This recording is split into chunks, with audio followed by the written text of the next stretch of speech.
Shalom, Bapak Ibu, orang tua wali siswa, dan seluruh siswa SMA Kristen Sunudia Samarinda. Sosialisasi kebijakan dan program sekolah untuk semester ganjil tahun pelajaran 2020-2021 kali ini terasa berbeda sebagai dampak dari pandemi COVID-19 yang hingga saat ini belum berakhir. Kendati demikian, kami tetap berharap Bapak Ibu dan para siswa tetap dapat memahami informasi ini dengan baik. Dan jika nanti di antara Bapak Ibu dan para siswa ada yang ingin menyampaikan pertanyaan, kami menyisipkan nomor kontak WhatsApp di bagian akhir dari video ini. Silahkan Bapak Ibu atau siswa yang ingin bertanya untuk menyampaikan pertanyaan tersebut melalui nomor kontak tersebut. Baik, kita saksikan bersama-sama video tayangan ini sampai selesai. Selamat menyaksikan, Tuhan Yesus memberkati. Bapak Ibu, orang tua wali siswa dan seluruh siswa SMA Kristen Sunudia, pada kesempatan ini saya akan menjelaskan materi sosialisasi kebijakan belajar dari rumah melalui pembelajaran jarak jauh secara daring, kemudian program sekolah, dilanjutkan materi wali kelas dan guru mata pelajaran untuk semester ganjil tahun pelajaran 2020-2021. Kita awali dengan dasar hukum pelaksanaan kebijakan belajar dari rumah melalui pembelajaran jarak jauh secara daring. Yang pertama, dasar hukumnya adalah Surat Edaran Sekretaris Jenderal Kementerian Pendidikan dan Kebudayaan nomor 5 tahun 2020 tentang pedoman penyelenggaraan belajar dalam masa darurat penyebaran COVID-19.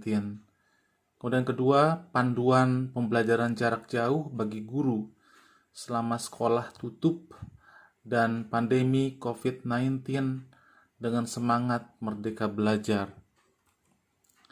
Kemudian yang ketiga, Surat Kepala Dinas Pendidikan dan Kebudayaan Provinsi Kalimantan Timur tanggal 27 Maret 2020 nomor 421.6 garis miring 2243 garis miring Disdikbud titik 1A garis miring 2020 tentang penyesuaian waktu KBM di rumah.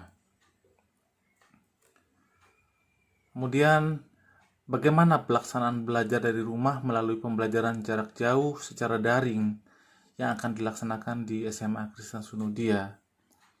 Yang pertama, pembelajaran dari rumah masih tetap berlanjut di semester ganjil tahun pelajaran 2020-2021 ini, sampai kondisi aman untuk melaksanakan pembelajaran tatap muka.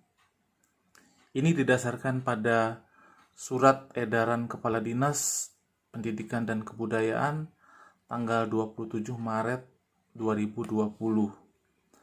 Mungkin Bapak Ibu, orang tua wali siswa dan para siswa bertanya, kira-kira sampai kapan kita akan melaksanakan pembelajaran dari rumah melalui pembelajaran jarak jauh secara daring ini?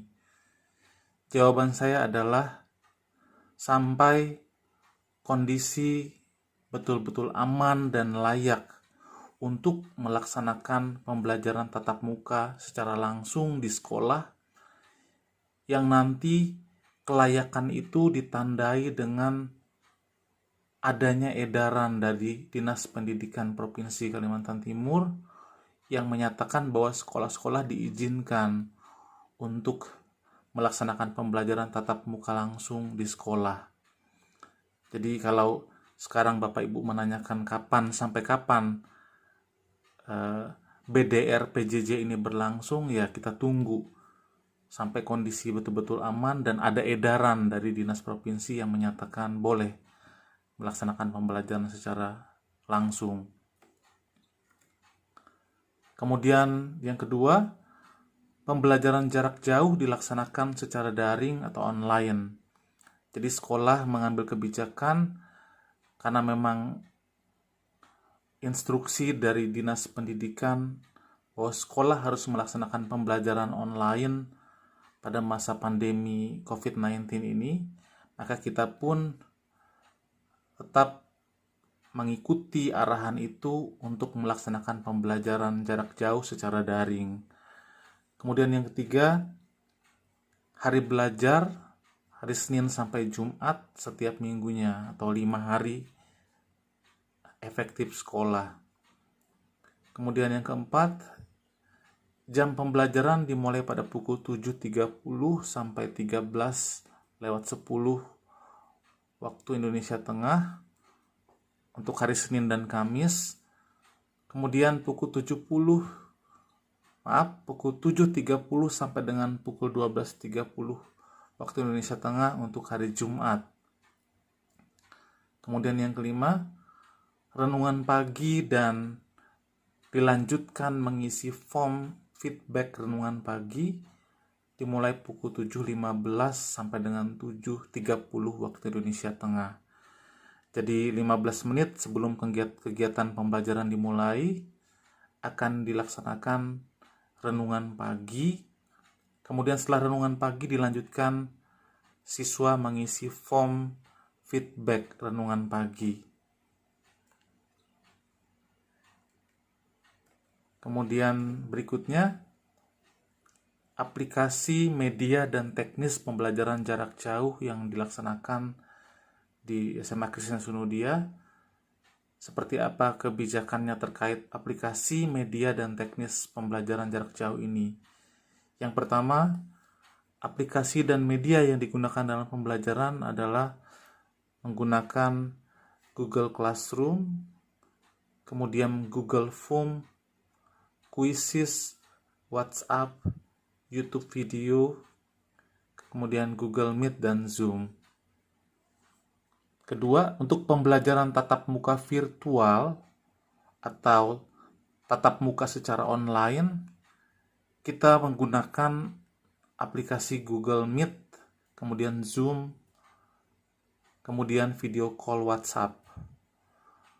Untuk pembahasan setiap materi pokok baru atau untuk kebutuhan interaksi tanya jawab, kita menggunakan aplikasi tatap muka virtual ini, baik Google Meet, Zoom maupun video call WhatsApp. Sedangkan untuk materi latihan soal, penugasan dilakukan melalui Google Classroom, Google Form, Quizzes, WhatsApp maupun video YouTube. Kemudian yang ketiga, setiap peserta didik wajib mengenakan seragam sekolah selama pembelajaran. Jadi selama 5 hari efektif sekolah, dari kegiatan pembelajaran di pagi hari sampai siang, semua siswa wajib mengenakan pakaian seragam sekolah sesuai dengan jadwal penggunaan atau pemakaian seragam yang sudah ditentukan oleh sekolah tentunya. Kemudian yang keempat, setiap peserta didik diharapkan memanfaatkan bagian rumah yang memungkinkan dijadikan sebagai tempat belajar, dan jika mungkin di tempat yang tersedia meja dan kursi. Jadi kami memohon komunikasi antara orang tua, wali siswa dengan para siswa untuk memilih tempat yang memungkinkan untuk melaksanakan kegiatan pembelajaran dengan baik, di mana tersedia meja dan kursi sehingga dapat mendukung siswa untuk belajar dengan baik dan nyaman. Kemudian 5, setiap hari sebelum memulai pembelajaran akan dilaksanakan renungan pagi. Saya sudah sampaikan tadi, setelah renungan pagi, siswa akan mengisi form feedback renungan pagi secara online. Nah, sekolah akan menyiapkan form ini, siswa hanya mengisi form tersebut secara online. Dan saya rasa wali kelas sudah men-share form ini kepada para siswa, termasuk juga orang tua dan wali siswa melalui grup WhatsApp antara wali kelas dengan siswa dan dengan orang tua wali siswa. Kemudian yang keenam, setiap siswa mengisi daftar hadir dan jurnal belajar secara online setiap hari. Form daftar hadir dan jurnal belajar ini disiapkan oleh sekolah dan diisi sekali sehari. Jadi daftar hadir dan jurnal belajar ini wajib diisi oleh siswa setiap hari secara online. Dan form ini disiapkan oleh sekolah. Siswa hanya mengakses dan mengisi secara online saja form baik daftar hadir maupun jurnal belajar yang sudah disiapkan oleh sekolah.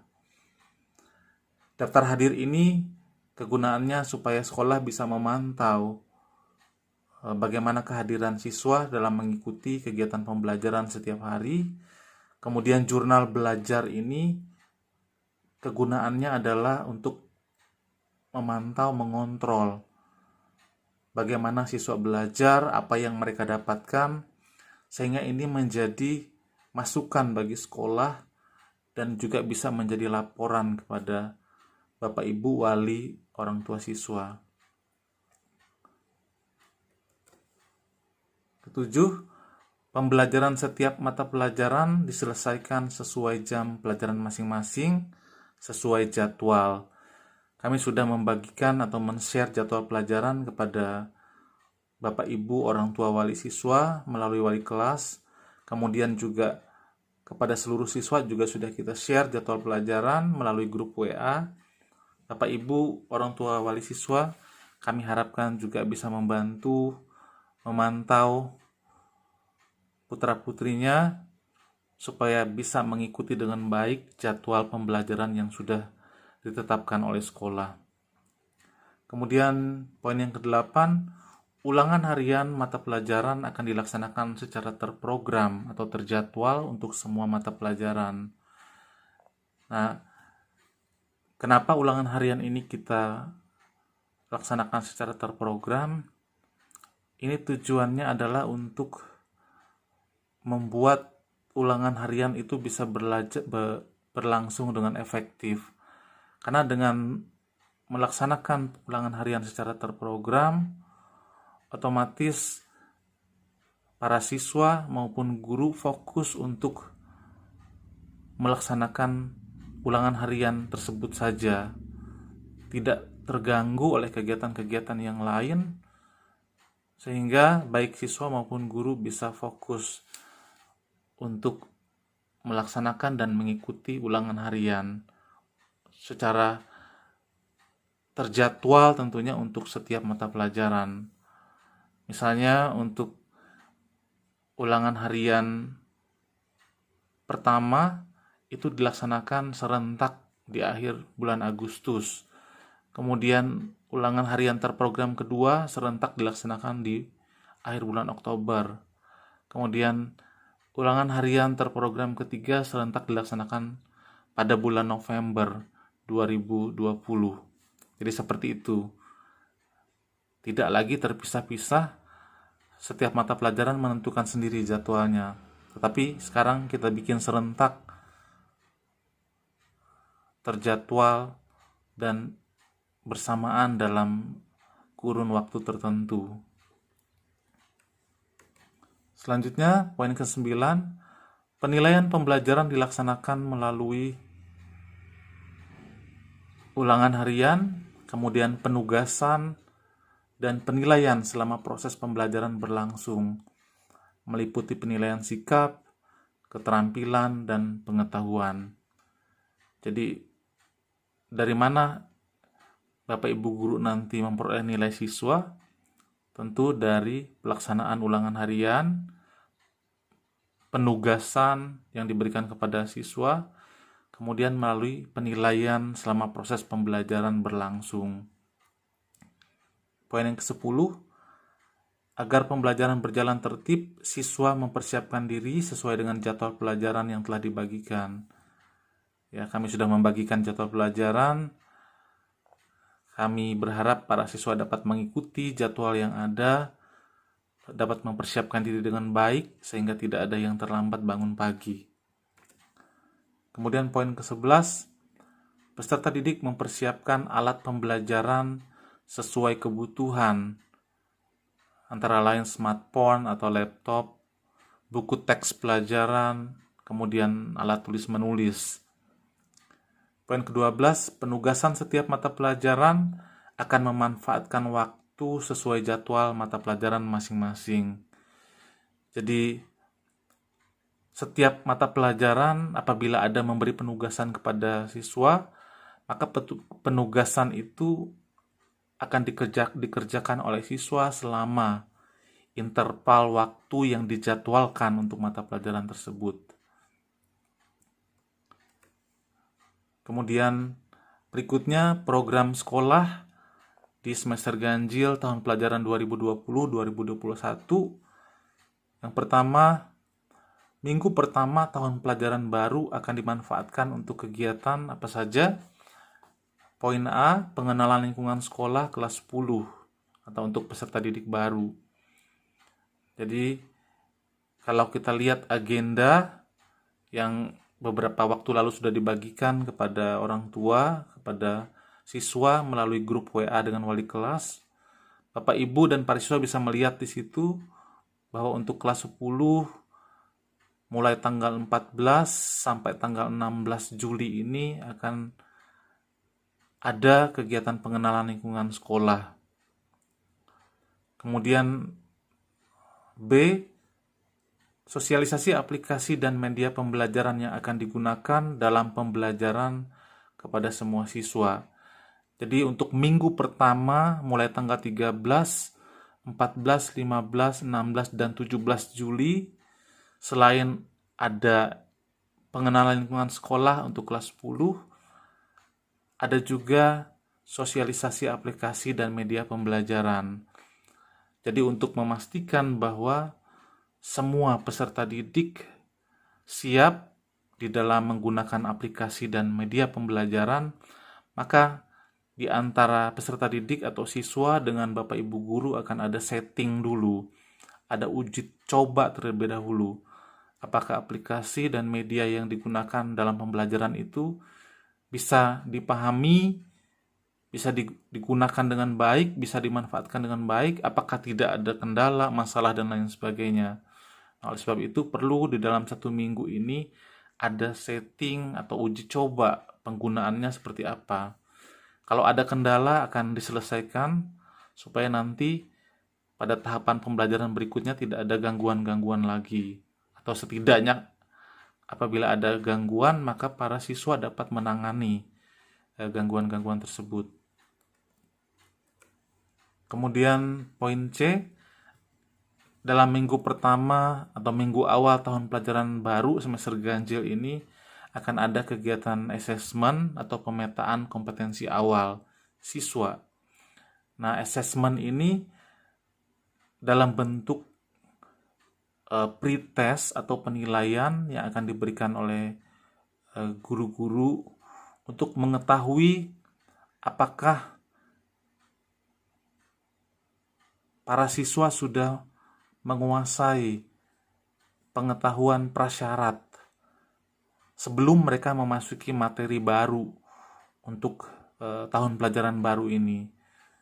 Kan biasanya materi itu berjenjang dari tahap kelas dia sebelumnya, kemudian nanti akan meningkat lagi levelnya ketika dia masuk di kelas yang baru. Nah, apabila siswa belum menguasai pengetahuan prasyaratnya, maka tidak akan mungkin dia bisa mengikuti pembelajaran untuk tahap selanjutnya atau di tahun pelajaran baru ini. Sehingga dengan assessment ini diharapkan guru bisa mengetahui apakah semua siswa sudah siap mengikuti pembelajaran. Kalau ada yang misalnya belum siap karena belum menguasai materi prasyaratnya, maka guru akan melaksanakan pemantapan atau matrikulasi terlebih dahulu supaya siswa-siswa yang masih belum menguasai materi prasyarat bisa menguasai, dan ketika materi baru disampaikan akan dapat mengikuti dengan baik. Kemudian poin D, sosialisasi penilaian, baik itu ulangan harian, penugasan, materi pembelajaran semester ganjil tahun pelajaran 2020-2021 juga akan disampaikan oleh Bapak Ibu Guru pada minggu pertama tahun pelajaran 2020-2021 semester ganjil ini. Kemudian jadwal pelajaran dan tata tertib siswa selama belajar dari rumah melalui pembelajaran jarak jauh daring telah dibagikan kepada orang tua siswa dan siswa melalui grup WA. Kami berharap seluruh siswa bisa membaca dengan baik jadwal pelajaran, kemudian tata tertib siswa. Tata tertib ini khusus didesain atau dipersiapkan untuk pelaksanaan program belajar dari rumah melalui PJJ secara daring. Sehingga dengan memahami tata tertib ini, kami berharap seluruh peserta didik atau siswa dapat mengikuti dengan baik ketentuan-ketentuan yang harus dipatuhi di dalam tata tertib tersebut, sehingga pembelajaran daring yang dilaksanakan dapat berjalan dengan lancar. Kemudian berikutnya, poin kedua dari program sekolah, untuk kegiatan ekstrakurikuler untuk sementara ditiadakan, khususnya untuk semester ganjil. Tentunya ini pertimbangannya adalah karena kondisi pandemi yang masih belum berakhir hingga saat ini, sehingga demi keamanan atau untuk alasan keamanan untuk sementara kegiatan ekstrakurikuler kita tiadakan dulu. Dan nanti kita fokuskan untuk laksanakan di semester genap tahun pelajaran 2020-2021. Kemudian poin ketiga, ulangan harian semua mata pelajaran dilaksanakan secara terprogram. Sudah saya sampaikan sebelumnya, untuk ulangan harian semuanya akan dilaksanakan terprogram, terjadwal untuk semua mata pelajaran itu pada kurun waktu atau interval waktu tertentu. Misalnya tadi di akhir Agustus selama 8 hari khusus kita gunakan untuk ulangan harian. Kemudian bulan September, bulan Oktober juga sama seperti itu. Kemudian poin yang keempat, untuk perayaan hari ulang tahun kemerdekaan RI, peringatan bulan bahasa, Sumpah Pemuda, kelas meeting, itu semua kita didesain secara online pelaksanaannya. Sama tadi alasannya karena mengingat kondisi pandemi ini sehingga tidak memungkinkan kita untuk bisa memastikan kegiatan-kegiatan ini bisa dilaksanakan secara tatap muka langsung. Sehingga kita mengambil kebijakan kegiatan-kegiatan ini untuk dilaksanakan secara daring atau online. Kemudian poin yang kelima, kegiatan bimbingan belajar atau pendalaman materi untuk kelas 12 yang biasanya kita laksanakan untuk mempersiapkan peserta didik mengikuti ujian sekolah maupun persiapan mereka masuk ke perguruan tinggi. Kita melaksanakan bimbingan belajar atau pendalaman materi. Nah, kegiatan ini tidak bisa kita laksanakan di semester ganjil ini, tapi nanti kita akan rencanakan untuk laksanakan di semester genap, mulai awal semester genap tahun pelajaran 2020-2021. Kemudian poin yang keenam, sosialisasi universitas atau perguruan tinggi khusus untuk kelas 12 yang nanti tentu akan melanjutkan studinya ke perguruan tinggi. Nah, pelaksanaan sosialisasinya itu dilaksanakan secara online. Tentu kita akan menyesuaikan dengan jadwal dari setiap perguruan tinggi. Kita akan berkoordinasi dengan setiap perguruan tinggi untuk memberi kesempatan kepada siswa-siswi kelas 12 untuk mengikuti kegiatan-kegiatan sosialisasi yang akan mereka laksanakan. Sehingga siswa-siswa kita bisa mendapatkan informasi mengenai perguruan tinggi atau universitas yang akan mereka pilih sebagai tempat mereka untuk melanjutkan studi mereka setelah lulus dari SMA. Kemudian poin ketujuh, penilaian akhir semester atau PAS tertulis dan praktik dilaksanakan sesuai jadwal. Nah, Bapak Ibu, orang tua wali siswa dan para siswa dapat melihat jadwal ini di agenda yang juga sudah di-share oleh wali kelas, baik kepada para siswa maupun Bapak Ibu orang tua wali siswa melalui grup WA. Silakan bisa dilihat di situ jadwal kegiatan-kegiatan kita atau program-program yang sudah kita persiapkan untuk semester ganjil ini. Kemudian poin ke-8, jadwal pembagian laporan capaian kompetensi peserta didik atau rapor, baik mid semester dan akhir semester, juga bisa dilihat di agenda kegiatan yang sudah dibagikan atau di-share di grup orang tua maupun grup siswa.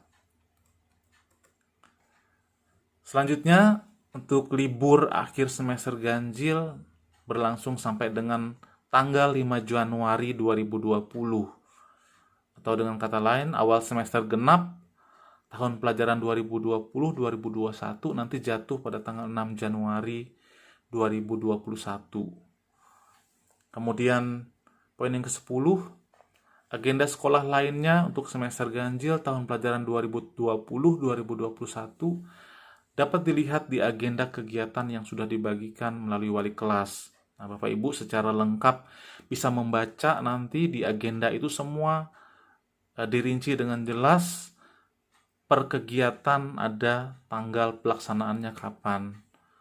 Bahkan sampai liburan semester juga ada dicantumkan di sana tanggal-tanggal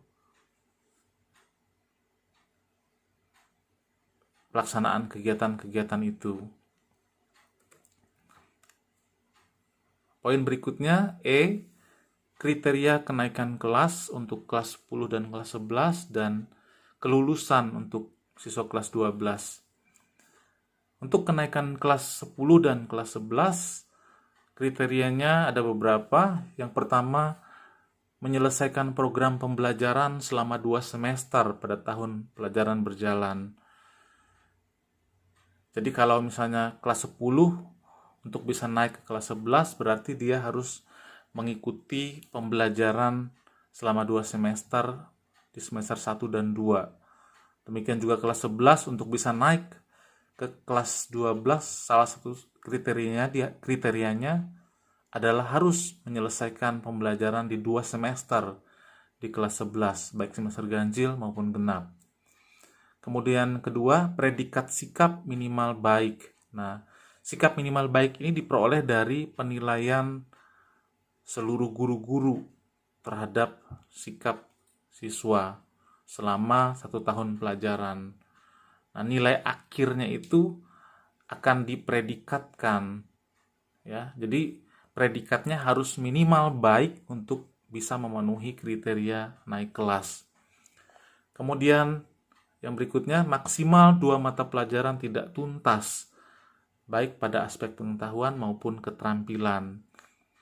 Jadi hanya diperbolehkan paling banyak 2 mata pelajaran saja yang tidak tuntas, ya, baik untuk aspek pengetahuannya maupun keterampilannya.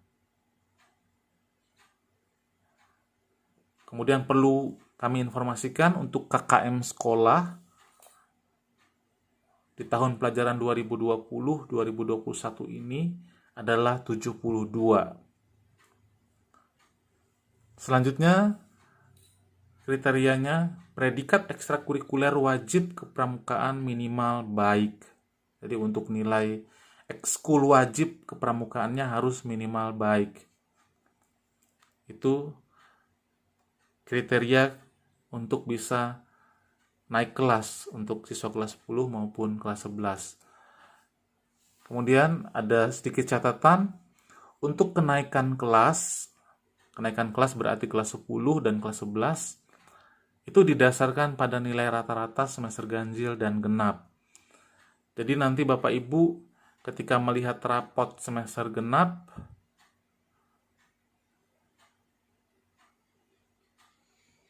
maka Bapak Ibu jangan menganggap bahwa kenaikan kelasnya nanti hanya dilihat dari nilai semester genap saja.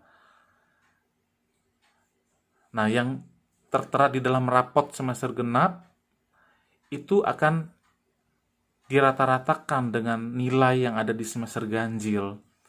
Nah, dari rata-rata itu akan dipertimbangkan apakah siswa ini bisa naik kelas atau tidak. Yang sebelumnya tadi saya jelaskan maksimal 2 mata pelajaran tidak tuntas, ya dilihat dari rata-rata nilai di semester ganjil dan genap ini. Jadi kalau misalnya semester genapnya baik nilainya, belum tentu bisa naik kelas apabila nilai di semester ganjilnya anjlok. Ya, karena saya katakan tadi untuk kenaikan kelas harus dilihat nilai rata-ratanya dari 2 semester, baik ganjil dan genap. Sehingga semua siswa diharapkan nilai di semester ganjil maupun semester genap sama-sama baik. Sehingga kalau dirata-ratakan hasilnya juga akan baik sehingga bisa memenuhi syarat untuk kenaikan kelas. Kemudian yang berikutnya kriteria untuk kelulusan siswa kelas 12. Ada beberapa kriteria. Yang pertama, menyelesaikan seluruh program pembelajaran. Nah, maksudnya siswa harus memiliki nilai rapor 6 semester. Berarti dia dari kelas 1 semester ganjil genap atau kelas 10 semester ganjil genap, kemudian kelas 11 semester ganjil genap, kelas 12 semester ganjil genap, harus memiliki nilai rapot untuk semua semester itu. Kemudian kriteria kedua, memperoleh nilai akhir sikap minimal baik. Nah, nilai akhir minimal sikap minimal baik ini diperoleh dari penilaian guru-guru tentunya selama 1 tahun pelajaran di kelas 12. Kemudian kriteria ketiga, lulus ujian sekolah baik teori maupun praktik. Tentu nanti ada standar sekolah sesuai dengan KKM yang sudah saya sampaikan tadi, 72. Dari situ siswa akan dilihat apakah memenuhi syarat lulus ujian sekolah sebagai salah satu syarat untuk kelulusan. Baik, selanjutnya poin F, SPP dan uang kegiatan. Poin yang pertama, besaran SPP baik untuk kelas 10 sampai dengan kelas 12 itu tidak berubah, tetap sama sebesar Rp860.000 per bulan.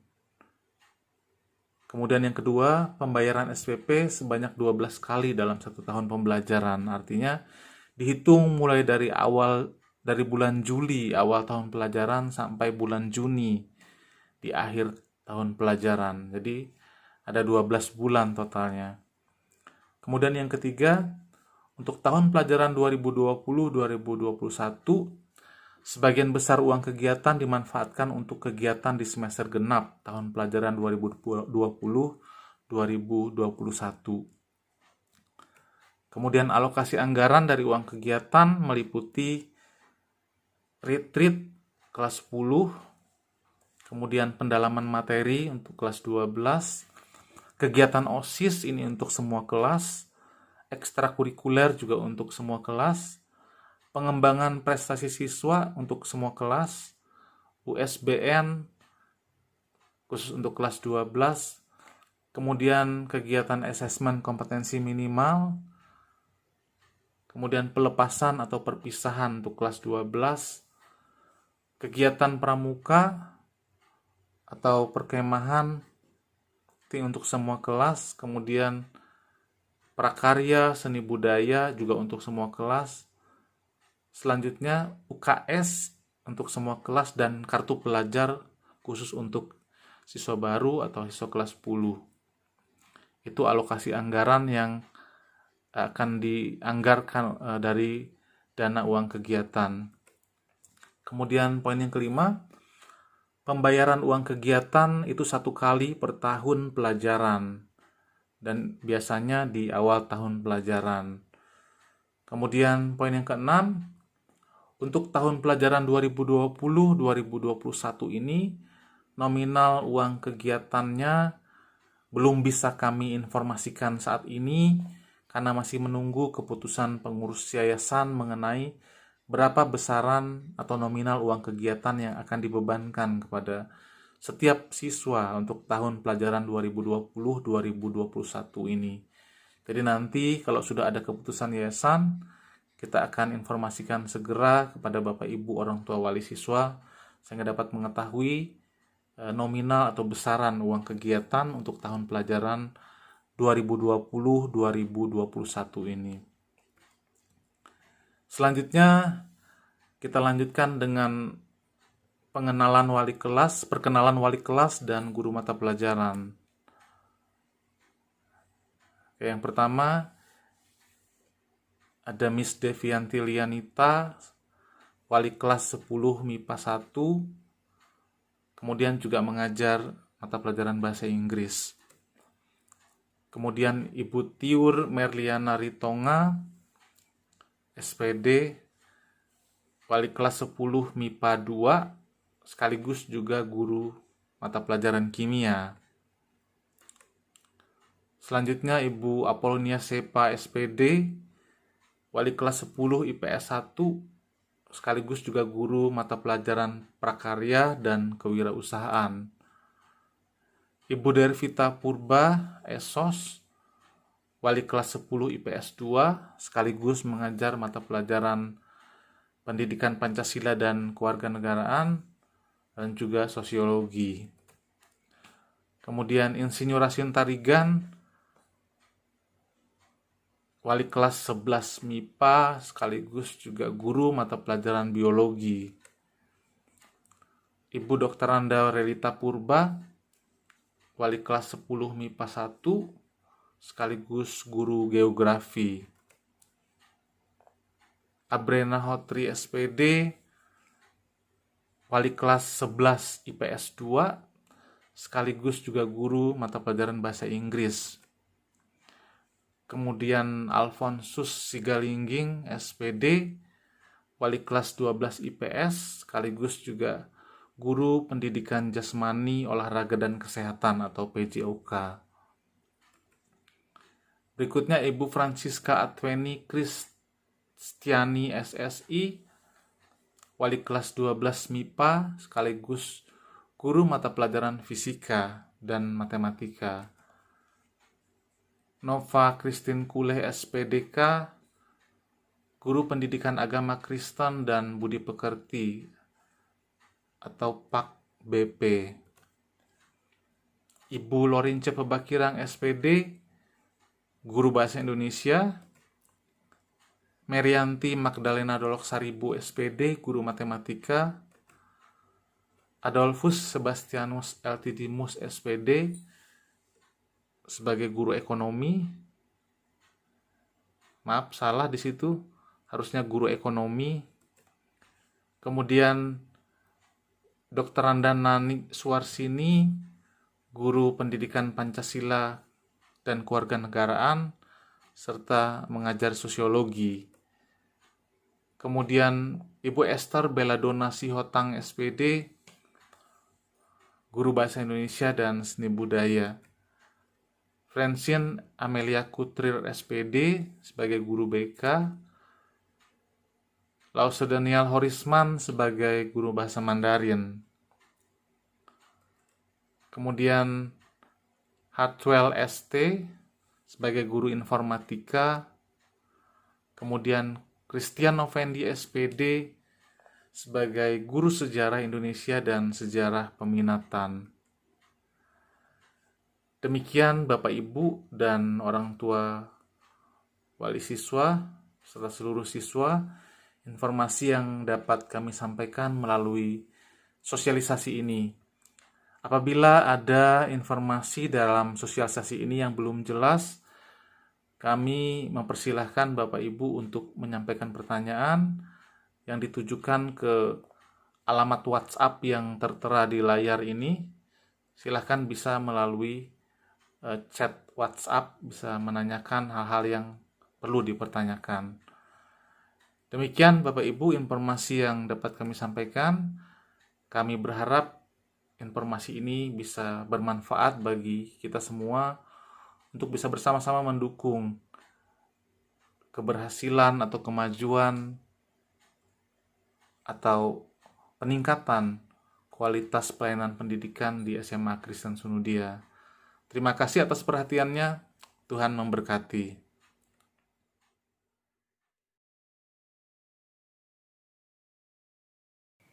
Demikian video sosialisasi kebijakan dan program sekolah kali ini. Terima kasih atas perhatian Bapak Ibu dan seluruh siswa.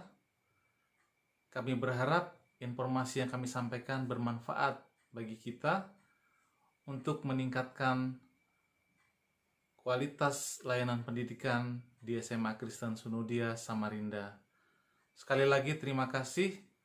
Tuhan Yesus memberkati.